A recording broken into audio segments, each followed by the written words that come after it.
to him. Ricard blocks left. Henry runs left. Touchdown, Ravens. Man, this guy is so freaking good. Over 100 yards rushing, ridiculously close to throwing doors set for a top 10 total in NFL history all time. His second rushing touchdown of the game, and number 118 all time, putting him just 2 behind Adrian Peterson for the 4th most in NFL history.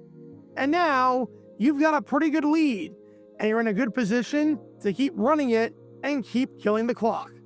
I can't wait to see what Henry does next. The Ravens doing it with their backup quarterback, Tyler Huntley. First down pass, Gonzalez nearly jumped it for the... He's not on the field on the first play afterwards. Okay, but that was a passing play, so maybe he comes on the field for the next running play. Keep Mitchell the back these first 2 snaps. Mitchell says, give me some yardage here. Tries to run through the arm tackle, gets 4. Nope, not on the field there. Gotta get Keenan Mitchell involved, I guess. All right, keep them on their toes. Now he's really well rested. Let's see. 3.5 dozen. The Patriots bring pressure. The throw to Hopkins is caught for the first down. Nope, not there, but okay. New set of downs. Maybe now he comes out. Pete Mitchell did not get to the blocking up. Another run with Mitchell, not Henry. 4 straight plays without the star back. All right, here it comes. I can feel it. The left guard. Huntley scrambling free, and he'll dive down the 40. 5 straight plays without Henry. Maybe now is the moment of truth. After converting 3rd and 6, the blitz on 3rd and 7. Throwing into that blitz, Andrews has it. 6 straight plays. 6 straight plays. Do I hear 7? Do I hear freaking 7? For the injured Lamar Jackson. First throw, Rasheen Ali. Nothing. Yep, gotta get Rasheen Ali on the field. Mitchell and Ali, 2 backup running backs, have gotten touches since it became 24-13, but not, this man right here, Derrick freaking Henry. But now it's past the 2-minute warning. He's gotta come out now. Backs are against the wall. Season's on the line. Here he comes. If the Ravens don't rally, Huntley looking, Flowers, the best man play, chase down, knocked out. You seriously went 2 straight drives and 8 straight plays without giving the ball to Derrick Henry? You never had Henry on the field again. He scores a touchdown, makes it 24-13, and never sees the field again? You were winning in a spot where you just needed to run the ball well to clinch the win? And better yet, you don't even have Henry on the field for 8 straight plays for the rest of the game? You're a moron. Welcome to Dumb Decisions. Before I break down what happened here, this whole series is about taking an in-depth look at decisions made during games that were clearly awful from the start. This isn't something that looked bad in hindsight. Rather, this is something that looked awful almost immediately. These are moves where your gut instinct tells you right away that there is no way this can possibly work. And sure enough, your gut instinct was smarter than that of an NFL head coach. And for this one, we're taking a look at the mind of Baltimore Ravens head coach, John Harbaugh. I've said for a while now that Harbaugh's poor coaching and in-game management skills have cost the Ravens.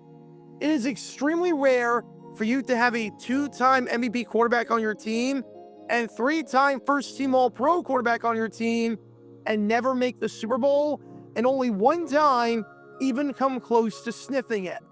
And no, that's not the end-all be-all.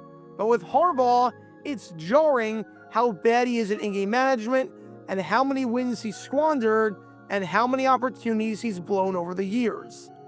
I'm not saying a college team can beat a pro team, but if that pro team is the Baltimore Ravens in the 4th quarter of a football game trying to hold on to a lead, all I'm saying is that the college team might actually have a fighting chance.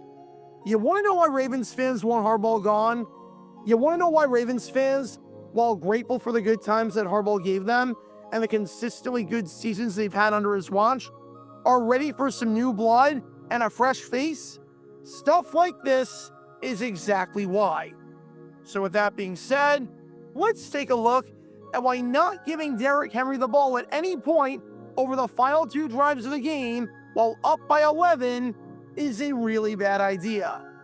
At this point in the game, at least when you've got the lead, your job is to control the clock. The clock is your friend, because if you can go down the field and leave as little time as possible for the Patriots to touch it, you should be in a pretty good spot. Not saying you play conservatively by any means, but the odds are in your favor as things stand. And what's one way to kill the clock and use it to your advantage? Run the football. This isn't a one-size-fits-all model, because if you're not running the ball well and are just running it into stacked boxes and are getting stonewalled every time, I'm not saying to run it just for the sake of running it, at least not at this juncture in the game. But in this instance, in this particular moment, everything was laid out for you perfectly to do just that. Number one, you have a backup quarterback in the game because Lamar Jackson got hurt. Now, by no means did Tyler Huntley play poorly, and to his credit, he made some nice throws down the field in the second half when called upon. He knows the offense and is definitely one of the better backups in football. But this is not Matthew Stafford or Josh Allen that we're talking about here. It's a quarterback who's played 6 seasons in the NFL and has a touchdown to interception ratio hovering around 1-to-1, and a man who, out of the 60 quarterbacks from 2020 to 2025 to throw at least 500 passes, ranks 53rd in passer rating, with one of the 7 quarterbacks worse than him literally being Cooper Rush, as in your current backup to the backup. Nothing about this situation calls for you to put the game in Tyler Huntley's hands and make him win it. But number 2, and perhaps most importantly, your running back is this man right here. You've got a future Hall of Fame running back on your team in Derrick Henry, who has shown no signs of slowing down whatsoever. You've got a guy who entered the game top 5 in the league this season in rushing yards, a man who has over 1,000 yards on the season, and a man who is gashing the Patriots all day long. On his first 18 carries of the game, Henry had 128 rushing yards, picking up 7.1 yards per carry with a pair of touchdowns. And it's not as if one run significantly inflated the average, like he had a 90-yard touchdown run to start the game, and then only had 38 yards on the ensuing 17 carries. The man's longest run all day was 23 yards. On Henry's 18 runs, 16 of them went for at least 3 yards. That's over 89% of the runs. And in reality, it's even higher than that, because of the 2 runs that didn't go for at least 3 yards, one of them was a touchdown from 2 yards out. So it was impossible for it to go more than that. This means that all but one run, or roughly 95% of the runs that Henry had on the day, went for either a touchdown or a gain of 3 yards or more. If we're talking touchdown or gain of 5 yards or more, of the 18 carries that Henry got, 11 of the 18 runs accomplished this feat, or 61% of them. So just to reiterate, you were getting at least 3 yards on 95% of the runs that Henry had all day, and we're getting at least 5 yards on 61% of the runs. You do realize how insanely successful it is, right? Makes complete sense to get away from that strategy. You know the old saying, if it ain't broke, let's reinvent the wheel and change the entire formula, especially when the current way benefits our situation. This is the equivalent of having a future Hall of Fame basketball player who's dropped 40 points thus far through the first 45 minutes of the game and has been super efficient and is also a 90% free throw shooter in a spot where you're up by 7 and the other team is going to foul a ton and you decide to bench him. Make it make sense, especially after the debacle against the Bengals on Thanksgiving, where Rasheen Ali got more playing time than Derrick Henry. Make it make sense. Now, I know what you might be thinking. Maybe the Ravens just didn't want to use running backs. Considering about half the touches after Henry got the touchdown went to running backs, that's not true. I mean, they went to running backs, just not, the literal Hall of Fame running back who was super efficient. Maybe there was an injury to Henry and he was banged up. Nope, he was perfectly healthy. Maybe the Ravens had him on a snap count and didn't want him to be on the field for an extended time. Nope. Henry had played all 14 games thus far for the Ravens prior to the Sunday night loss against the Patriots. In 6 of those 14 games, he had more than 18 carries, and he had 18 or more carries in more than half of the games. So this was a pretty average workload for him. He's averaging around 17 carries per game after averaging 19 carries per game in 2024. So this is nothing insane. He didn't touch the ball a lot the previous week against the Bengals when he had just 11 carries in a blowout 24-0 victory. So there's nothing to be concerned about there. In other words, this wasn't about the scheme or about anything health-related. And it certainly wasn't about preserving Henry for a more important game, seeing as he needed to win this game to have any chance at making the playoffs. This was just a case of yanking the hot hand and pulling your best player for no reason. Well, there actually was a reason. Because after the game, John Harbaugh was asked, quite bluntly, why the heck he did this.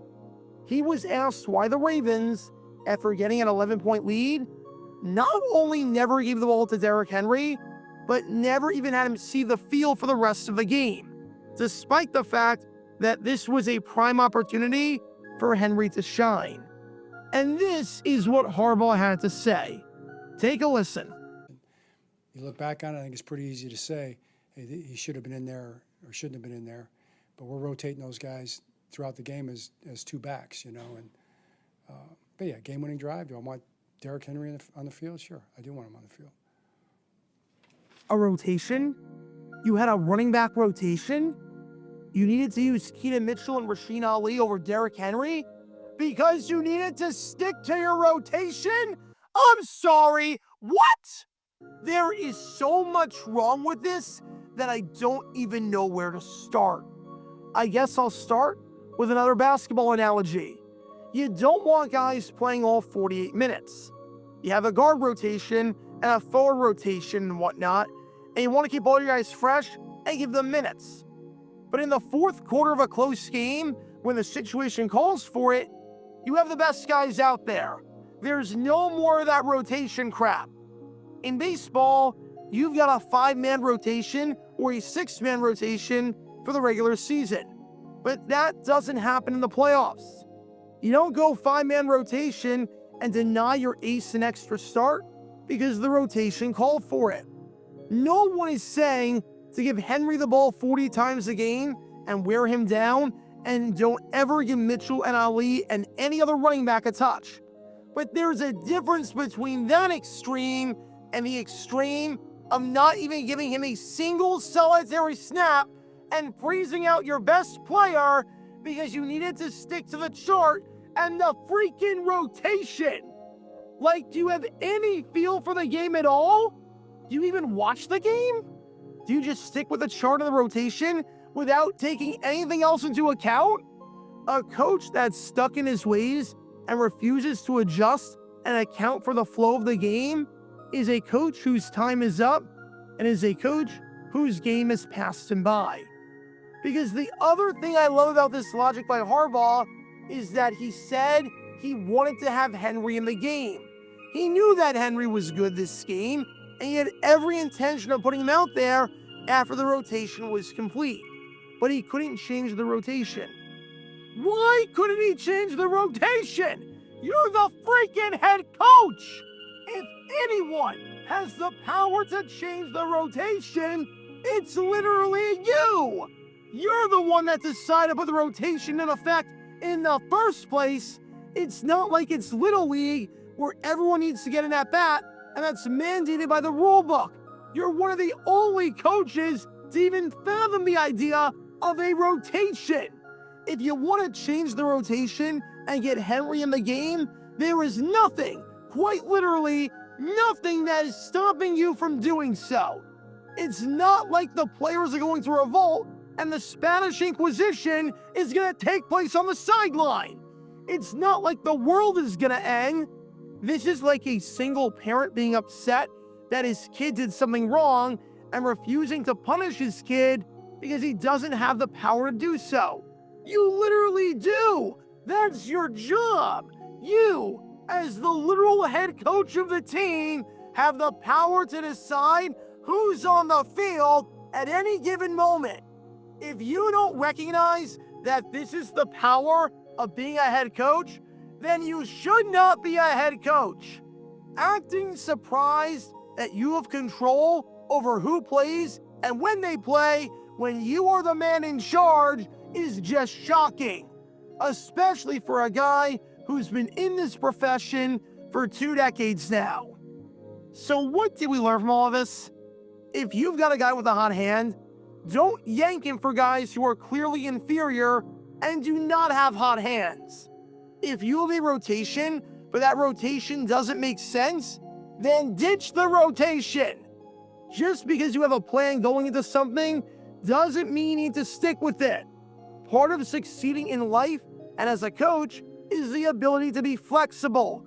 If you can't be flexible, and if you're just stuck with whatever you've got, even if it makes no sense to do that, then you need to reevaluate everything.